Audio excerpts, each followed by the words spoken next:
Hello, everybody. Welcome to another edition of SacTown Movie Buffs. Once again, I'm Kier, and this is Jason. And today we are back doing another show, two streaming shows. The first being Coming to America, and the second being Boss Level. So obviously, Coming to America is the second version of Coming to America, the sequel. Both films are streaming. I found Coming to America on... It's an Amazon Prime movie. Yeah, Amazon Prime, and then Boss Level was on... Hulu. Hulu. Oh, no, Hulu. Yeah. Right.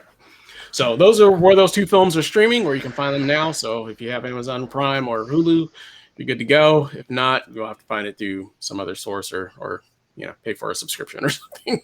So, well, I say without further ado, we get right into it. So we'll go ahead and start. I have you kick it off with Coming to America. I'm going to go ahead and bring that in real quick here. So let's get into it. Tell us a little bit about Coming to America, Jason.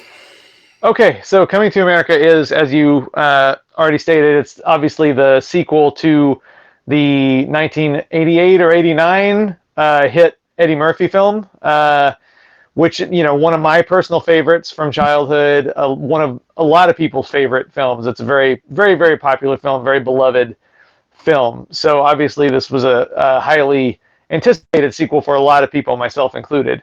And it picks up today, modern day, 30 years after a little more than 30 years after the first one occurred.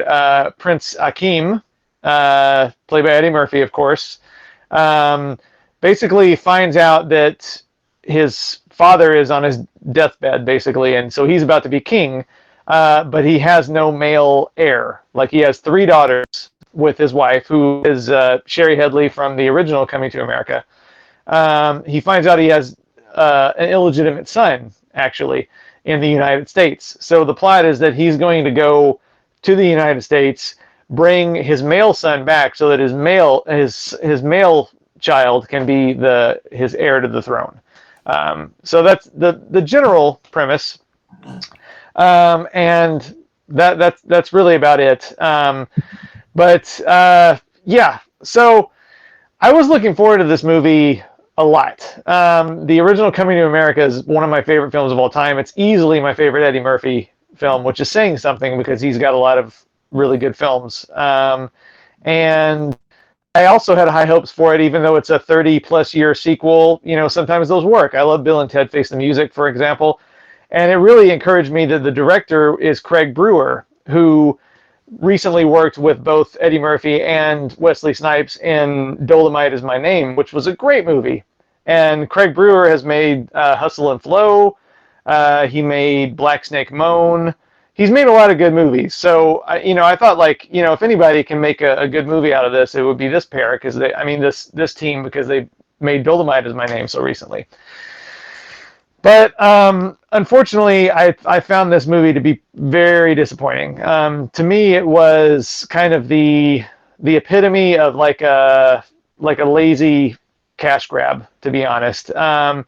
It seems like they really just kind of wanted to round up these characters and show them to everybody without coming up with a decent story. Like, I thought the story was weak. I thought it was very lacking in imagination, in my opinion. Like, you take, for instance, Bill and Ted Face the Music, where they actually took the time to consider what these characters would be like 30 years later. Like how they might have changed in the years in between.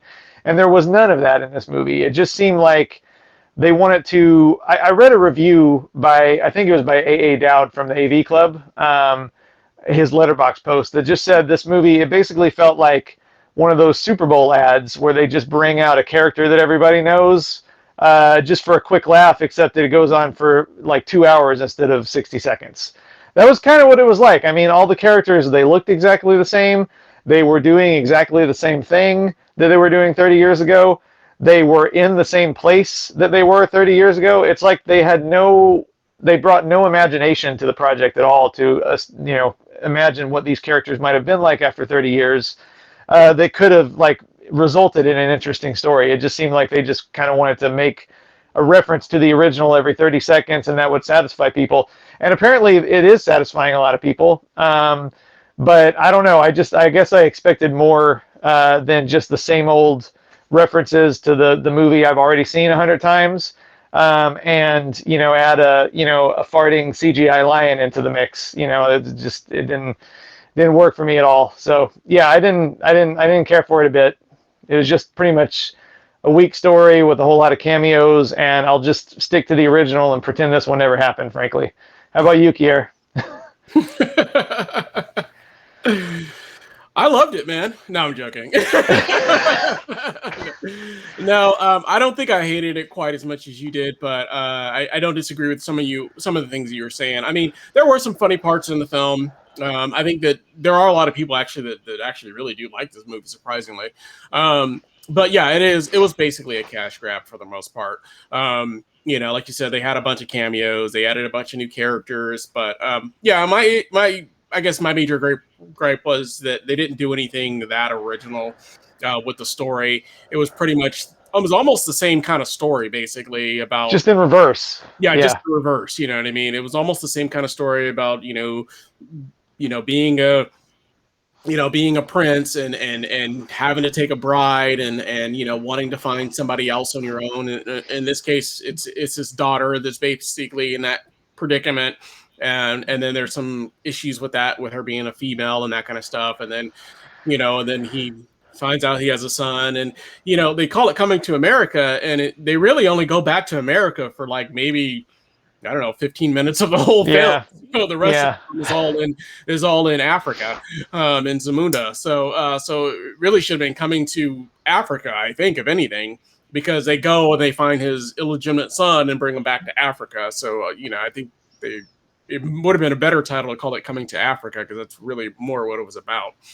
Because pretty much everybody from the first film, except for the guys in the barber shop, we're pretty much all in Africa now. Even Mr. McDowell, he now lives in Africa and has McDowell's there. And so it was a lot of rehash of the same jokes from the first film. And obviously the second time around, it's just not as funny when it's just like, oh, I remember that from the first film from 30 years ago. Oh, I remember that, from the first film from 30 years ago. That's what it was, like every 30 seconds. Yeah. And so Yeah. it just kind of felt like they, like you said, the originality wasn't on point. I felt like you could have did a little bit more with the story. You could have did a little bit more, added some new elements to the story instead of just, like you said, just being kind of the rehash of the exact same characters. And I don't know, it just overall wasn't super hilarious. I'm not saying that I didn't laugh at all. There were parts where I did laugh or did chuckle a few times, but overall, like you said, it was just kind of a movie that if you're going to wait 30 years to do something, I kind of feel like you better really bring it. And I just don't think they did. I just don't think they brought their A games. I don't think that, anybody in the film, and they all look like they're having fun and they had a good time, but it doesn't look like they really took it, to the next level and made a worthwhile sequel or something that we're going to remember for years to come, like the first one. And granted, you're not going to always replicate that magic of the first one. That's almost with any sequel, unfortunately, and I'm not expecting it to be as good as the first one, but you got to give me something a little different, something a little new, something, don't just rehash the same jokes over and over again. You know what I mean? And, they even have the same joke about, him, the son taking a bath and, having the bathers wipe him and clean him and stuff like that. And I'm like, okay, we've already done that. Like, do something different this time. You know what I mean? There's other rich, pompous things you could have added to the mix that would have made it more original. You know what I mean? Like, you're just doing the same jokes, pretty much. And like I said, and then it's just reversed because it was his daughter that was supposed to marry a prince, and doesn't really want to marry somebody that she's not in love with, or whatever case may be. And then same thing with his son. He was set up to marry a princess, and he wasn't for sure if it was somebody that he was in love with, and so I don't know, it's just kind of like you said, just kind of the same thing over again. And it was really a sequel that I was highly looking forward to, and came away definitely underwhelmed overall. So definitely can't necessarily say I would recommend this one overall, unfortunately. No, and I mean, it's like, it really, yeah, of course, I don't mind some references to the original. I was expecting some references to the original. Absolutely. And like I said, I expected some references. I would have been fine with the guys in the barber shop. I would have been fine with all that if he had just added some new material to the story overall. It just felt like the same story over and over again. You know what I mean? It didn't feel like there was anything there was any original thoughts or elements to the story other than, oh, it's his daughter and his son. They're both kind of in that same predicament. And then there's the loosely based. I love Wesley Snipes. Yeah. There's that loosely based war demagogue from Africa or whatever that he was supposed to be, and I thought I thought he was okay. I thought he was a bright spot, and then they did have a bunch of cameos of people that I was like, you didn't really need Rick Ross in there, with a terrible African accent. You didn't need, you know what I mean? You didn't need all these additional cameos of these people that, didn't really need to be in the movie. You know what I mean? It's just just like throwing Salt and Pepper in there, and then Gladys Knight. Let's get Gladys Knight in here for 10 seconds to sing Midnight Train from Zamunda. I mean, come on. It's just like, none of that was really, necessary, and I don't know. Like I said, and he pretty much used all the same characters from the first film. They, with the makeup and stuff like that. They used pretty much all the same characters outside doing of the same things. Doing the exact same things. It was like, you didn't think to bring any just a bunch of new characters you could have brought to the fold that would have made it a little bit more original. I think there was I don't know who she was, his great aunt or something like that they used in makeup. The older lady that was Eddie Murphy played. I don't know who she was. So. Oh yeah. I mean, she was the only original makeup character that they used in the film. It's just you guys couldn't think of anybody else to bring, you know what I mean? It's just it's all the same people. Like I said, it's the guys in the barber shop. They even did a reenactment story of, when they were at the nightclub looking for a girl when they were in Queens, the first one, and they brought up more characters. And it's just why didn't you bring up some new characters? You guys could have did something different a little bit, just added some value to the story at the very least. So it's they didn't even try to make it stand on its own in any way. Bill and Ted Face the Music, I think that movie stands on its own. It helps if you know those characters, their story, but it's its own story. It stands on its own. Where this one, I mean, can you imagine? Not that anybody would probably, but can you imagine somebody watching this one who hadn't seen the first one? None of it would even make sense to them. You know what I mean? Yeah, and that's the other thing about a story is you got to have a story where, like you said, a now generation of kids that maybe didn't see the first one could watch this one and get some value. But like you said, the jokes would probably fly over their head for most part. And like you said, I just don't know that overall they would find it to be that funny, because because they all they do is replicate everything and they don't do it half as well. So it's just I think the movie is really, the audience for the movie is people who don't mind just being remember this, remember this, remember this. I mean, I remember that. I'll just watch the original.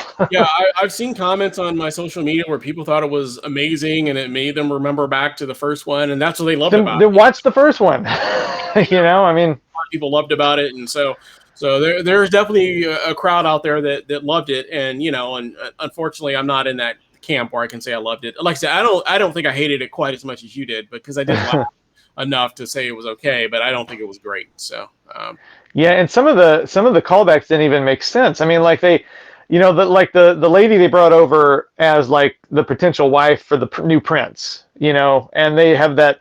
She does a really sexy striptease almost dance number, set to, Prince's Thieves in the Temple, which is pretty cool. It was a nice arrangement. But it was this really sexy, hot dance, you know what I mean? And then the next time you see her, it's purely to call back the whatever such and such you like. Whatever such and such you like. That kind of did kind of bother me a little bit, because it seemed like she was going to be more, because even at the end, she kind of grabs his throat, she seemed more forceful.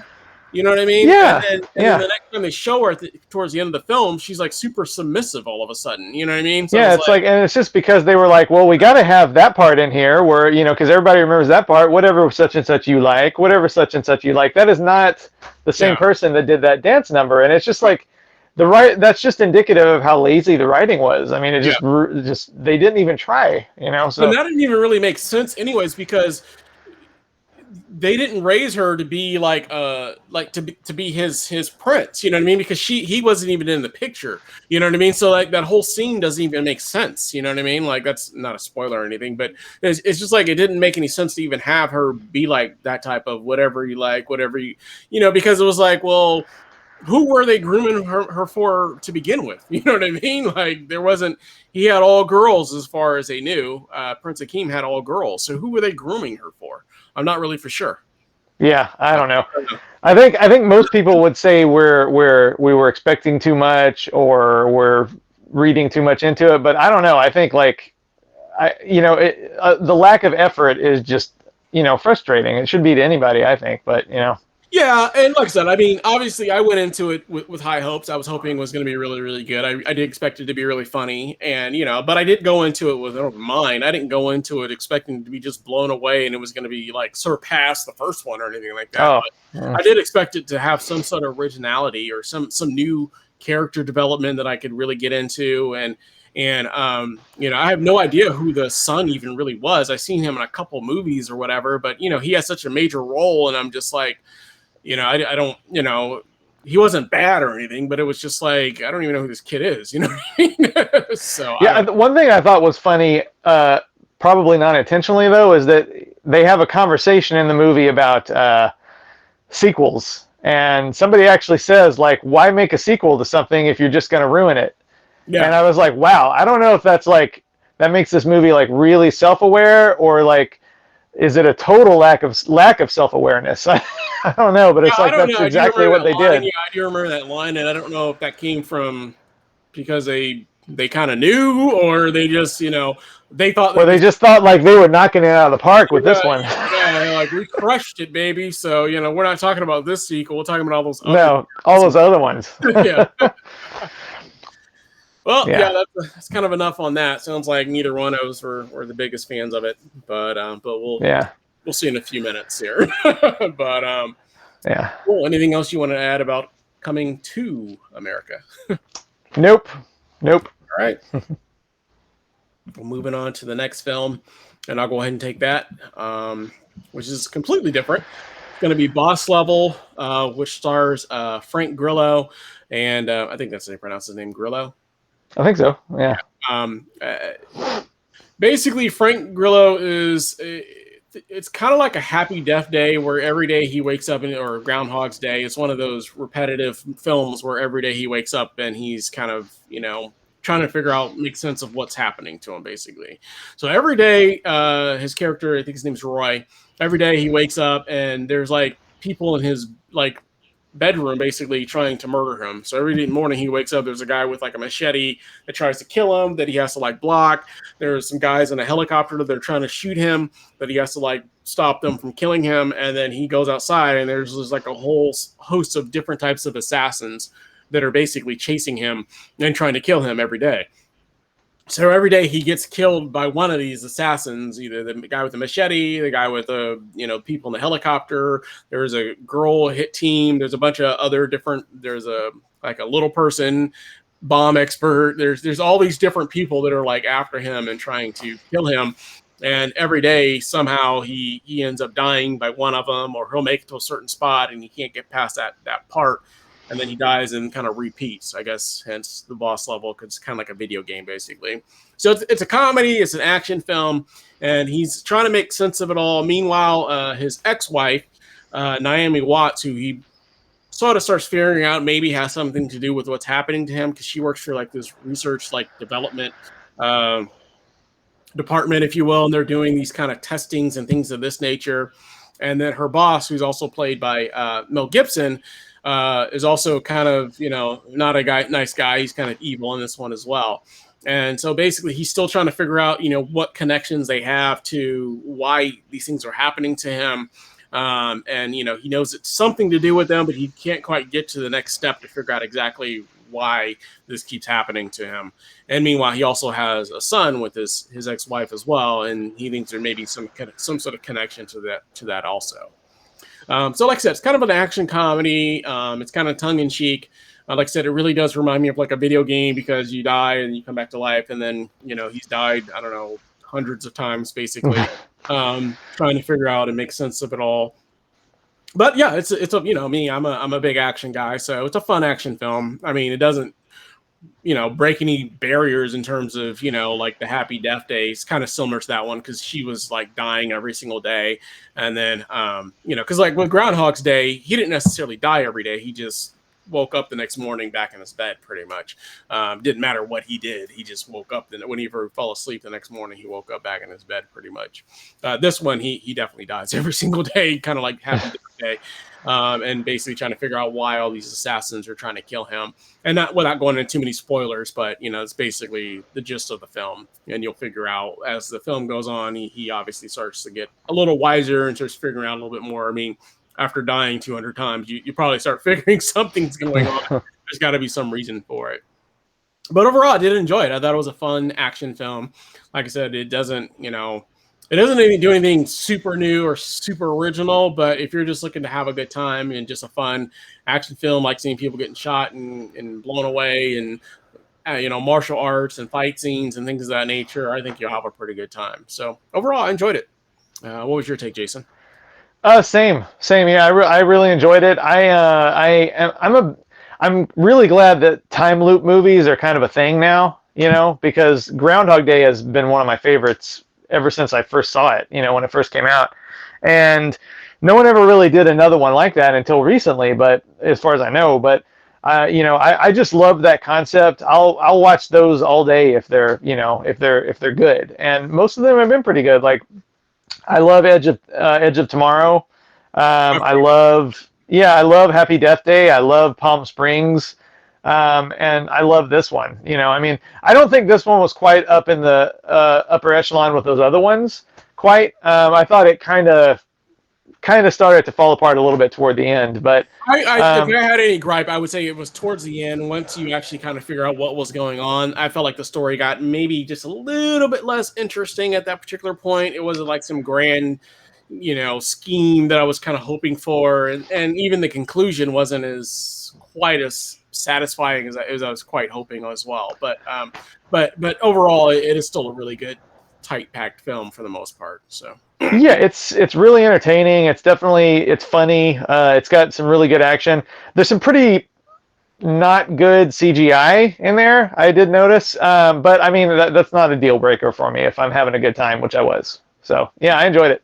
But yeah, overall, just a good, solid, fun film. But like I said, it's not gonna, it's not gonna be the greatest film of the year. It's not gonna, you know what I mean? It's not gonna, like you said, it's not even as good as most of the ones that we really like that do deal with the repetitive time loop. I do like it better than Happy Death Day 2, though. So, well, yeah. I didn't care for that one as much. So, but all the other ones you said, like Groundhog's Day, I probably wouldn't say it's better than that. Edge of Tomorrow, probably not better than that one. The first Happy Death Day, probably not better than that one. It might have been close for that one for me, but I probably still go with Happy Death Day. Palm Springs. I love Palm Springs. Yeah, not as good as that one. I think you like Palm Springs a little bit more than I do, although I didn't really like it. So yeah. Cool. Well, yeah, it was good. Want to add about Boss Level? Nope. Well, good, because we're done with it. All right. Well, I guess let's get into these lovely reviews. So we'll start with Coming to America. Overall grade and face you would give that one, sir. Let me. Well, I gave it 1.5 out of 5, which is a D plus, which is definitely the lowest grade I've ever given on here. So I don't know what the face would be. It was more than just bored. Like it made me angry because it could have been great if they had just like tried a little bit harder or at all. So I guess that's my angry face because that's what I was looking at by the end. All right. Yeah, like I said, I don't think I hated it quite as much as you did. I probably went a star higher. I went with 2.5 out of 5. So I thought it did have a few jokes and added some value, but overall, probably not one that I'll revisit or anything of that nature. So 2.5 out of 5, and I'm just gonna give it kind of just a straight face, just call it a day. Like I said, nothing earth shattering on that particular one. Yeah. And then Boss Level overall grade and face you would give that one. Good, solid, fun time. I almost gave it a 4 out of 5. Probably if it had a little bit of a stronger ending, I would have. But I gave it a 3.5 out of 5, which is a solid B. A good, just a good, easy way to knock out an hour and 40 minutes. And it's creative and well done and entertaining. So it's just a good, solid smile. Cool. Yeah, I'm gonna go probably just a half star lower. It would have teetered for me. I went with a 3 out of 5. But probably pretty much give it the same face you gave, which is like a smile without any teeth. I liked it. It's good. I would rewatch it again. Would I buy it on like Blu-ray or something if I had the option? Probably not. But if it came on TV and there was nothing else on, I would definitely rewatch it. Whereas I'll probably skip Coming to America. So I'll just stick with the original on that one. So yeah, cool. Well, that's our show. As always, first of all, let us know down in the comments. Have you seen both films? What are your thoughts, your takes on both films? Were we right? Were we wrong? We're way off. Obviously, if you like the channel, we ask that you like, subscribe. Make sure you hit the bell notification so you don't miss more updates. And we'll be back again with another show for you guys again real soon. We thank you for watching and hope you have a great day. Bye.